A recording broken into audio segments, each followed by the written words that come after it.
5 seconds. Mr. Vice Chairman, sir, I rise to support the Plantations Labour Amendment Bill brought up by the government for our consideration. Sir, the sad plight of millions of toiling people who sweat on various plantations in the country to earn valuable foreign exchange for us is really too much to be expressed in words.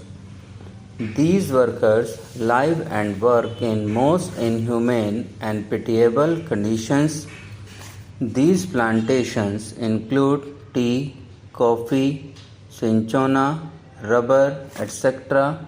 And as we know, tea alone is one of the major foreign exchange earners of our country.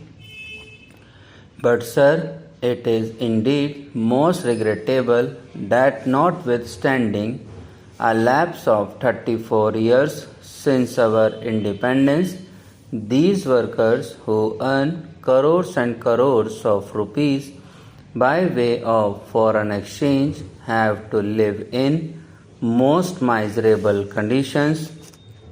They live in houses that are most insecure and collapse frequently, and when these workers die as a result of these collapses, their guardians or their dependents do not get even due compensation for the loss that they have to bear.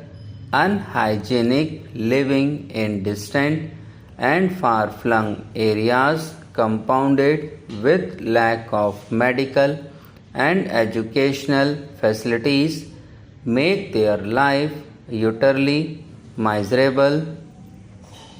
These plantations workers have to live in abject poverty like slaves of their employers, and we know most of these plantations are still foreign owned establishments, last vestiges of the colonial rule, the British rule, and as I said, it is a matter of deep regret for all of us that despite enacting an act, the Plantations Labour Act 1951, we have not yet been able to effect any improvement in their conditions. I think the employers alone are not responsible for their miserable condition. We are also as much responsible as they are, because although we could enforce the enactment and we could improve their conditions much earlier, we have failed in doing so. Sir, on the 9th May 1973, this House, the Rajya Sabha, decided that a joint committee should be appointed to look into the desired amendment and put up a draft as early as possible for our consideration. On the 26th May 1973, the Lok Sabha also adopted our resolution, our motion, with the result that a 45-member committee in which 15 representatives were from the Rajya Sabha and 30 from the Lok Sabha was appointed to look into the matter. This committee was to submit its report on the first day of the 85th session of the Rajya Sabha, that was in 1973, but this committee had to be granted 3 extensions, and the report was ultimately available on the 3rd March 1975.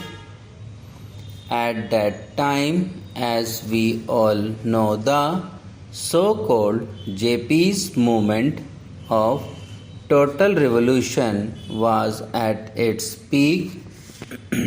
Within 2 or 3 months, the national emergency had to be declared, and during the emergency, priorities had changed, and we could not just effect this desired improvement at that time, and we could not bring about this legislation, and then the Janta rule and the Lokdal rule. For 30 months they were in power, that they too, although they try to pose to be the champions of the downtrodden and the workers, failed to deliver the goods, and that is why today we are going to consider the report of that committee that was presented to the government in 1975. Therefore, we are also equally responsible for not ameliorating their conditions and their plight. The committee had to consider 120 memoranda giving views and suggestions from various unions and associations, and 59 witnesses appeared before the committee, and that committee itself came to the conclusion that in various areas even the barest minimum facilities, such as arrangement for supply of wholesome drinking water, latrines, urinals, provision of qualified doctors, had not been provided, though these amenities are a must under the Act.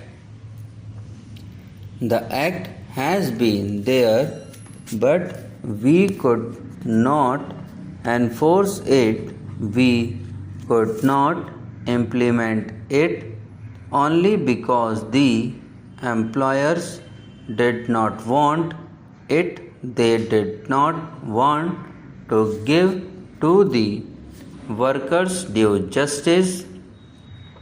Inadequacy of punishments that are awarded under the Act is one of the main impediments standing in the way of implementation of various welfare measures.